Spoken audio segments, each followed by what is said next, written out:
wiligiis wuxuu arki jiray dad uu iska daabacsado markaa nin haddee aqalka cad ku degan ayaamahan kastoo igu mashquulay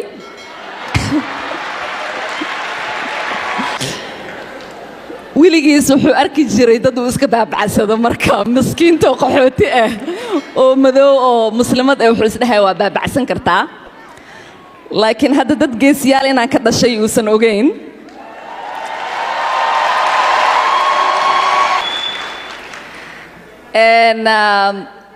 ayaan dhaweyt Iowa aan joogay odaya wuxuu yiri Ilhaaney annaga Soomaaliyaan nahay adiga maalin kasta waxa dhahdaa awoogay iyo aabahay ay soo koriyay marka waxaan u maleynayaa hadii Ilhaaney inay ku bareen dadka sidii loo kala weyn yahay in la isku kala xushmeeyo marka odayga miskiinka ah oo aqalka cad degan awooga ayuu noqon karaa Ilhaaney odayga awooga ka xisho marka waxaan dhahay adeer waa runta awoogay iyo aabahay sharafay igu soo koriyeen way i bareen dadka iga weyn inaan xushmeeyo marka hadda ninkaanaydi hadduu garan waayo aniga inaan ka yarahay aniga asiga meelaan ku soo kala haraynaa waxaan rajaynayaa in aan wixii aan horseed u noqday aan ku guuleysano oo hadda aqalka cad aan ka burino odaygan mar dhow soo duceeya dadka badana aniga Congress-ka markii aan socdo waxay dhahaan Ilhaan waxaad u dhaqantaa qof aaminsan meesha inay iska leedahay hadda waxaan dhahaa waa iska leeyahay waa gurigeygii waxaan kale to kalsooni ku qabaa in 428 qof oo meeshaas ay ila joogto aniga aan ka cod badnaay oo dad ka badan ee aniga meeshaas ii dirsadeen marka anaga Soomaali haddaan wax helno tuugtuugsasho ma ku helnee waxaan ku helnaa geesinimadeena iyo dadaalkeena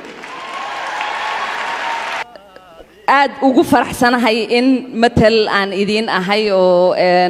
meeshaas aan idin fadhiyo cajalka afiirsateen waxa lagu sharfaayay gabdhaha Soomaalida oo hadee adduunka mucjiso ka dhigay kartidooda iyo sida sharafta leh ay u matalayaan iyo sharaftii hadee gabdhaha Soomaalida lagu yaqaanay aad aan ugu faraxsanahay inaan ka mid ahaado marka Congress kaliya first ma ahine waxa laga yaabaa mar dhow gabar Soomaaliyeed oo Nobel Peace Prize haysato inaan helno taasna hadda waa wax Soomaali hadii aan nahay ay tahay in aan ku faano oo aan ay noo noqoto wax niyad noo dhiso Soomaalida dadka badana way nagu wareeraan because waxay arkaan dad wadankoodii uu burburay waqti badan qaxooti nimo ku jiray iyagoo dhan kala daatay oo qaarad kasta aad tagtid Soomaaliya ku arkaysaa marka dadku waxay isleeyihiin dadkan hadda waa dad dhiban oo isma fahmayaan oo way rafaadsan yihiin fikradaas ay qabaan and then meelaha Minnesota kale ay tagaan ama Canada kale ay tagaan ama meelaha Soomaalida ay ku badan yihiin ay ku kooban yihiin ay tagaan waxay arkaan Soomaali oo sideenoo kale oo aad u qurux badan oo sharaf badan oo business leh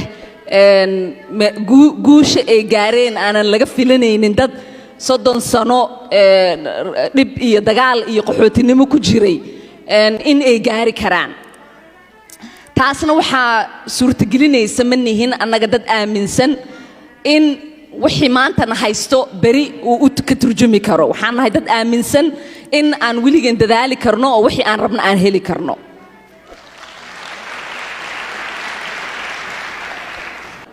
aadan ugu faraxsanahay in